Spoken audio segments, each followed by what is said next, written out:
प्रथम तर मी महायुतीच्या माध्यमाने पुन्हा एकदा मला या मतदारसंघामध्ये लढण्याची संधी दिल्याबद्दल माननीय फडणवीस साहेब आहेत, माननीय शिंदे साहेब आहेत, माननीय अजितदादा आहेत, त्याचबरोबर माननीय बावनकुळे साहेब आहेत, माननीय तटकरे साहेब आहेत, या सगळ्यांचे मनापासून आभार व्यक्त करतो. माननीय आठवले साहेब आहेत आणि त्याचबरोबर माननीय राजसाहेब ठाकरे यांचे मी आभार व्यक्त करतो की त्यांनी फुले दिलं या मोठ्या ताकदीने या मतदारसंघामध्ये माझ्यासाठी उभे राहण्याचं आश्वासन दिलेलं आहे. आणि त्याच्यामुळे महायुतीची जी ही ताकद आहे आणि त्याचबरोबर कार्यकर्त्यांचं जे नेटवर्क या पूर्ण कोकणामध्ये महायुतीचं आहे, त्याच्यामुळे या मतदारसंघामध्ये निश्चितपणे महायुतीच्या उमेदवाराला मला मोठं यश भेटेल असा विश्वास मला आहे. सरळ गटात आहे काय मुळात या मतदारसंघामध्ये आपल्याला कल्पना असेल की 5 जिल्ह्याचा हा मतदारसंघ आहे.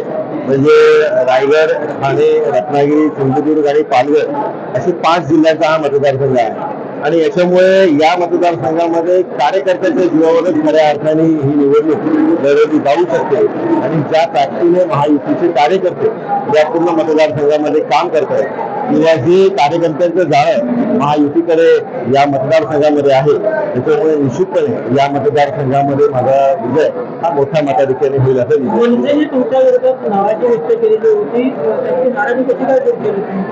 मी मागाशीच आपल्याला सांगितलं की मी राजसाहेब ठाकरे यांच्या मनापासून आभार मानतो. आणि त्याचबरोबर अभिजितजी पानसे असतील, अविनाशजी कदम असतील, यांनीही पूर्ण ताकदीने या मतदारसंघामध्ये मनसेचे सर्व कार्यकर्ते या मतदारसंघामध्ये ताकदीने माझ्या प्रचाराला उतरलेले आहेत आणि काम करत आहेत. त्याच्यासाठी त्यांचे आभार व्यक्त करतो. लोकसभा मतदारसंघातलं वातावरण पाहता कुठेतरी महायुतीला थोडंसं अडचणी झालं किंवा ती बॅकफुटवर गेली, हे आव्हान असेल ह्या वातावरणात ही निवडणूक लढवणे. मी आपल्याला कल्पना असेल की या मतदारसंघामध्ये आपल्याला जर आपण 5 जिल्ह्यांमध्ये बघितलं तर महायुतीचेच खासदार हे जास्त मताधिक्याने निवडून आलेले आहेत.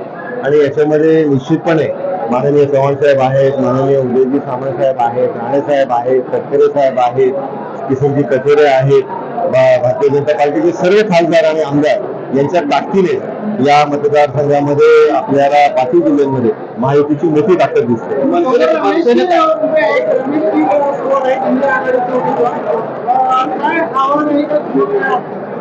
या मतदारसंघामध्ये मी पुन्हा आपल्याला सांगू इच्छितो की ज्या ताकदीने महायुतीच्या कार्यकर्त्यांचं जाळं आहे, त्याच्यामुळे निश्चितपणे महायुतीचाच विजय या मतदारसंघामध्ये. मनसेने जरी माघार घेतली तरी पानसेने तुमचा आरोप केला होता की गावकरी हे मतदारसंघात फिरकलेच नाही.